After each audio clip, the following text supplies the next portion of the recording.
De vez en cuando, Yamamura introduce el acero en un montón de ceniza para añadir carbón. La cantidad de carbón que contiene una hoja determina su flexibilidad.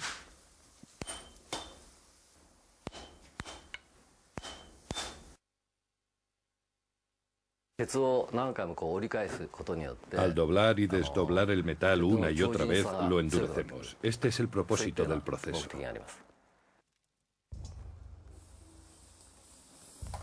El ácido bórico insertado elimina el oxígeno y evita la oxidación entre capas.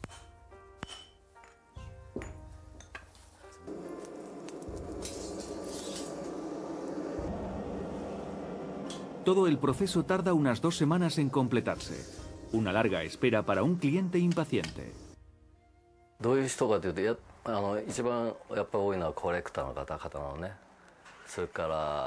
Los clientes más habituales son los coleccionistas. También los hay con un propósito específico o que han experimentado algo que merece ser celebrado o protegido. Por ejemplo, se suele hacer una espada protectora para el nieto recién nacido o para la nueva casa. Ese tipo de encargos son bastante comunes.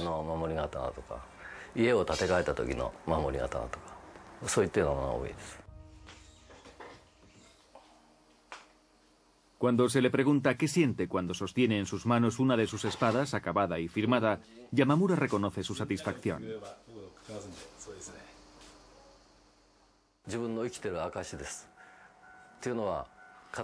Es la prueba de que estoy vivo. Cuando pongo mi nombre en una espada, permanecerá ahí durante miles de años. Y eso es la prueba de que he vivido.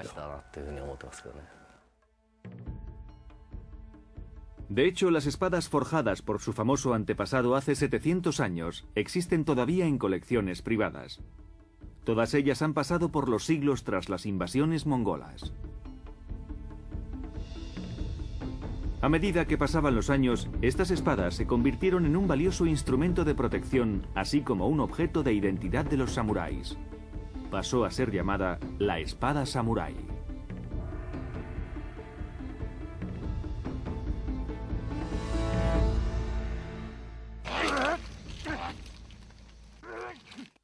Cuarto acto: la edad del país en guerra. Las tentativas de invasión de los mongoles en el siglo XV afectaron de manera muy profunda en la estabilidad política de la isla.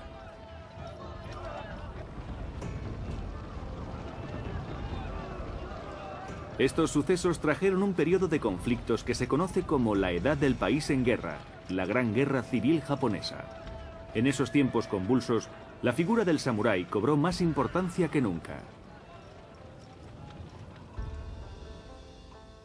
Los samuráis no luchaban gratis. Después de todo, las armas, las armaduras, los caballos y los ayudantes eran caros.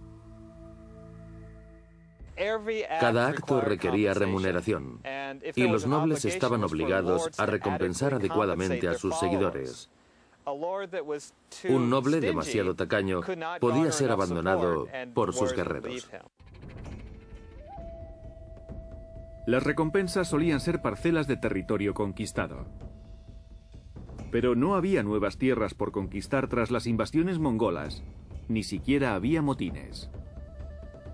Los señores de la guerra tuvieron que afrontar grandes gastos para defender el país, y ni el shogunato ni la corte imperial les compensaron. El rencor creció entre los señores de la guerra, y algunos decidieron que ya que no eran recompensados, a partir de ese momento harían lo que quisieran. A finales del siglo XV, un grupo de terratenientes y señores de la guerra llamados daimyo se hicieron con el poder.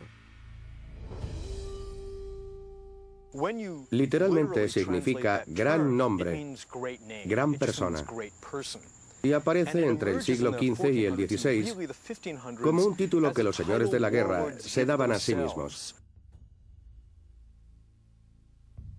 Antes estos hombres se enorgullecían de los títulos otorgados por la corte imperial o los shogun, pero esos tiempos habían pasado. El hecho de que se llamaran daimyo a sí mismos marca la descentralización de la autoridad que tuvo lugar en los siglos XV y XVI. La gente ya no esperaba que la corte imperial les ordenara que mandaran hombres. Mandaban hombres y obtenían un título, porque miles de personas les seguían. Con eso bastaba. Los daimyo eran gobernadores de pequeños estados autónomos. Cada uno intentaba anexionar al vecino. Japón entró en un estado casi perpetuo de guerra civil durante 100 años y que implicó a cada ciudadano.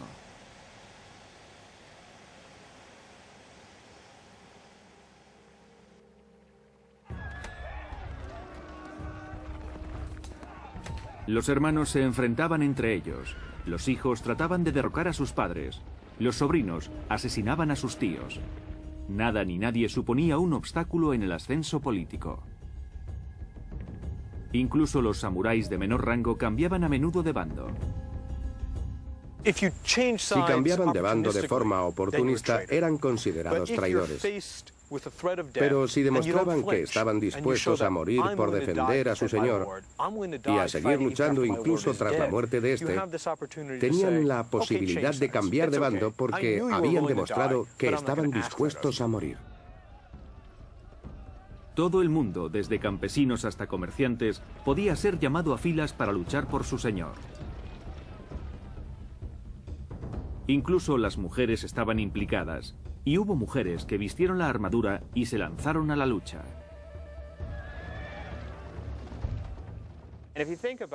Una guerra dominada por arqueros no supone un problema para las mujeres. Son ligeras y ágiles. Mientras que tengan la fuerza necesaria para tensar la cuerda del arco, pueden ser tan buenas guerreras como los hombres. Como los combatientes mejoraban, se produjo una revolución táctica de métodos. Los señores de la guerra empezaron a utilizar menos guerreros montados y más soldados de infantería. Las unidades estaban formadas por tropas a pie que usaban yaris, largas lanzas de madera parecidas a la pica inglesa. Estas tropas se desplazaban a pie, dirigidas por samuráis a caballo. Lo más destacable acerca de los guerreros japoneses es que eran muy cultos y llevaban un diario de batalla para hacer inventario de todas las heridas sufridas. Pondré un ejemplo.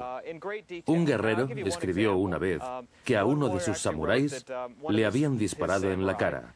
La flecha había atravesado su mandíbula y se había alojado en su pecho. Un administrador le echó un vistazo y dijo, poco profundo, refiriéndose al pecho. Eran muy estrictos. Luchar en esta época tuvo que ser brutal, pero había recompensas para los valientes.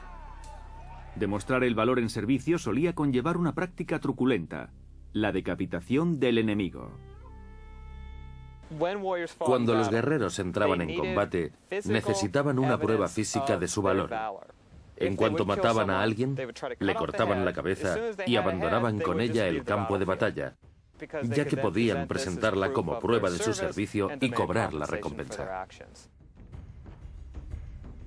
Al cabo de un tiempo, algunos guerreros empezaron a acudir tarde a la lucha para hacerse con la cabeza de un enemigo muerto y cobrar la recompensa.